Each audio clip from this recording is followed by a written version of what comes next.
daday no, daday mo, daday mo, daday mo, daday mo. Hi guys! Welcome to my channel.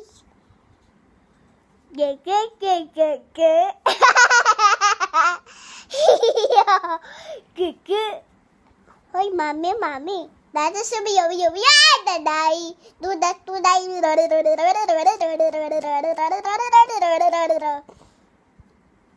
Yung batang yan, ihahatid na namin yan sa dormitory ni Miss Minchin.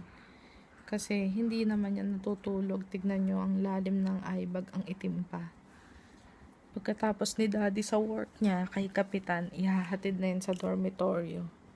At ibibilin kay Miss Minchin, wag siyang palalabasin ng dormitoryo. Oya. Hindi siya mamamalengke. Maghuhugas lang siya ng pinggan at magluluto.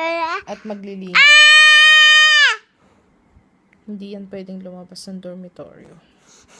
Tuda. Iiwan na siya doon. Ayoko.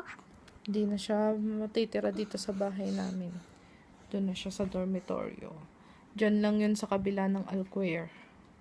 May dormitoryo dyan yung pinsan ni Miss Minchin. Kaya ihatid na doon si Jamie.